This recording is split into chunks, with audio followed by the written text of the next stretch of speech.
Who is Dave Rupert? Who was Dave Rupert? Perhaps a better way of putting it. Dave Rupert was the most unlikely spy agent, whatever you want to call him, to have any success here in fooling some of the most seasoned, IRA veterans. Mickey McKevitt was spent a lifetime sniffing out, uh, informants or spies, and he didn't see Rupert coming. Rupert had managed. So in terms of who he was, Rupert is a trucker from upstate New York, very rural area on the Canadian border.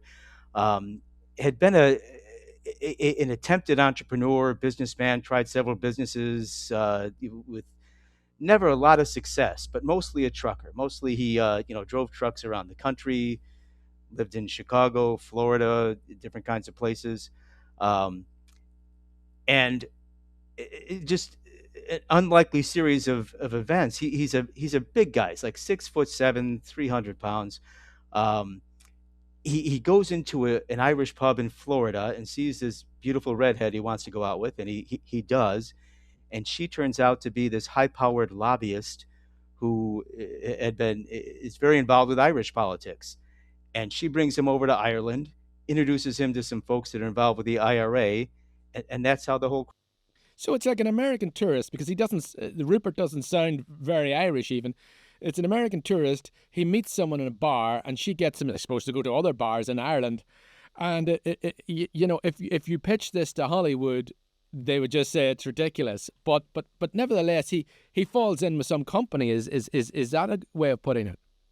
In these pubs on the west coast there, the south part of Donegal and Bundoran, and then in Tullahan, the little sliver of Leitrim that touches the sea there on the Republic side of the border.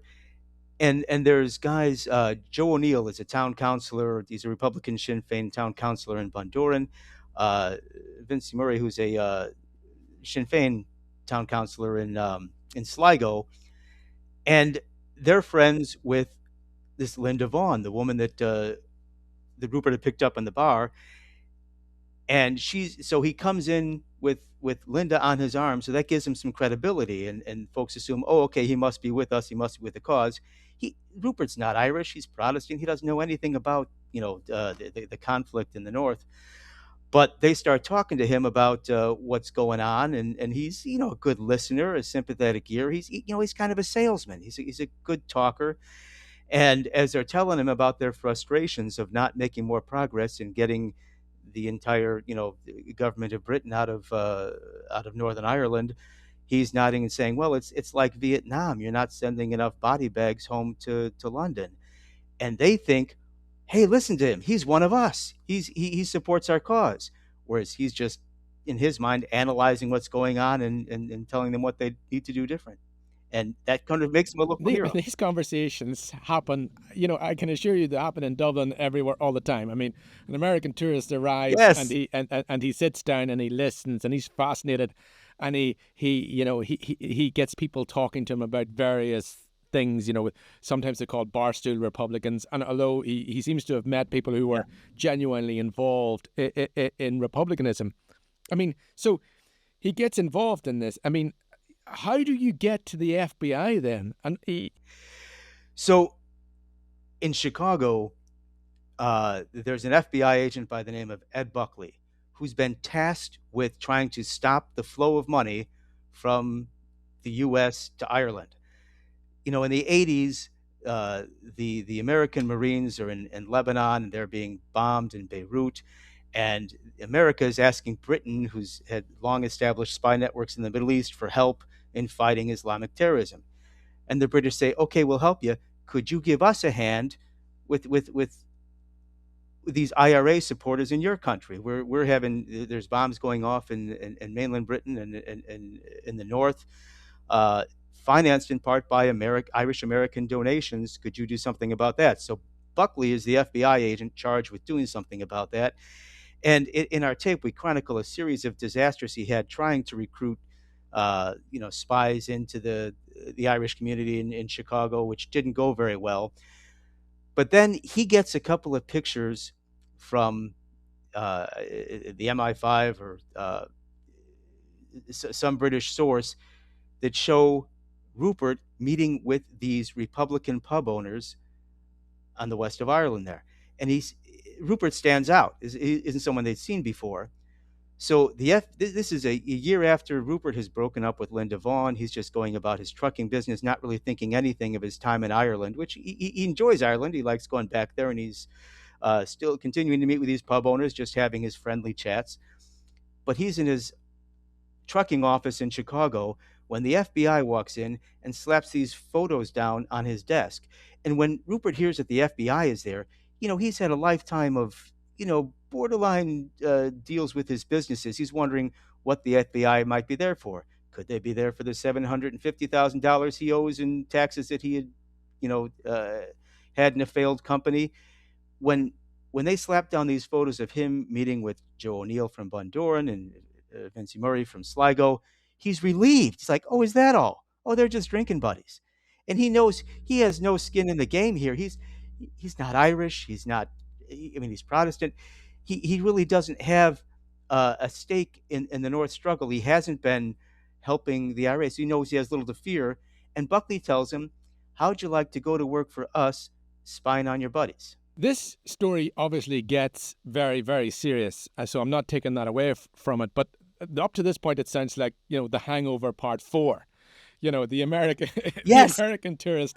He meets people who are involved in republicanism, and he enjoys their company, and he thinks nothing of it. And next thing, the feds walk in and say, "Look, you've got pictures of these guys," and he thinks, "Wow, I'm in trouble here for something." And then he realizes, no, I mean, I literally, I'm not involved. I was just having a few pints. I like a bit of fun, and I enjoyed the company in Ireland. And that stage, then he has a few decisions to make. I take it. As you said, if you'd walked into the producers in Hollywood and said, "Hey, I got this great idea for a movie," they'd laugh and say, "This is too ridiculous," if it hadn't really happened. But this is how it happened. And so Rupert is deciding, he goes back to Ireland, meets again with Joe O'Neill, who's going. Joe O'Neill's going to a Republican Sinn Féin meeting in Dublin, and Rupert is with him. On the way back, Joe has some business, and he puts Rupert in a hotel. And Rupert's still trying to decide: does he want to take Buckley up on his offer of spying on O'Neill and Murray and anyone else involved in the cause?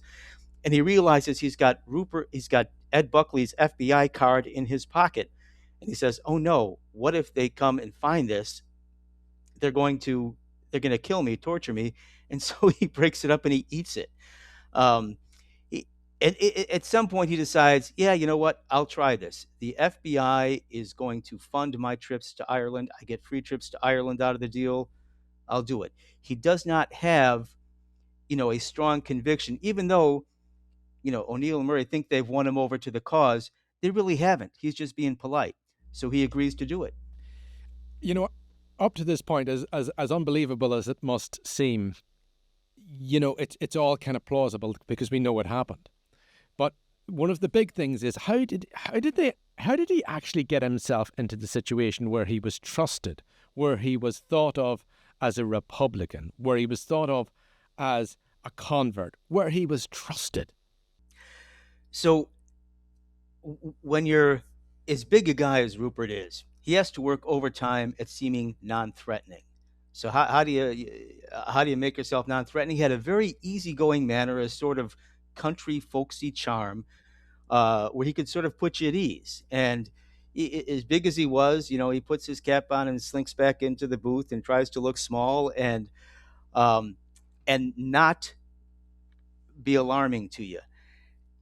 And so and as you say, this is deadly serious business he's doing for 7 years of infiltrating the Republican and dissident Republican groups.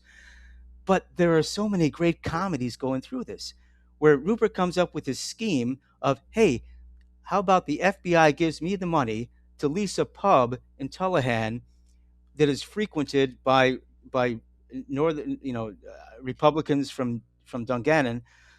And they have the caravans out back every summer, and I can sort of blend my way in the Republic. And he does it. Joe O'Neill, who's an auctioneer, sets him up with this pub, the Drow's Inn, and it's only half a year, not even, that Rupert is running the pub, and it's a comedy of comedy of errors. This place is a complete kip, you'd call it. They have to spend so much time just trying to get it usable, but he ends up being pretty popular with the locals, and gets music acts in there when they aren't at the other pubs, and he's people sort of enjoy the novelty of this big American Yank who's comes off as a rich businessman who just has this avocation to run a pub in Ireland. Uh, and when he's there's a lot of heavy drinkers there, and he's breaking up fights, and it's such the opposite of what you think of when you think of a spy and you think of James Bond wearing a tuxedo and drinking martinis. Who's going to suspect that this big American guy mopping up vomit on the floor of a small pub in the west of Ireland is really working for the FBI and the MI5? So he does, with his just gentle, folksy mannerisms, win over a lot of the folks that think he's just a harmless supporter of the cause.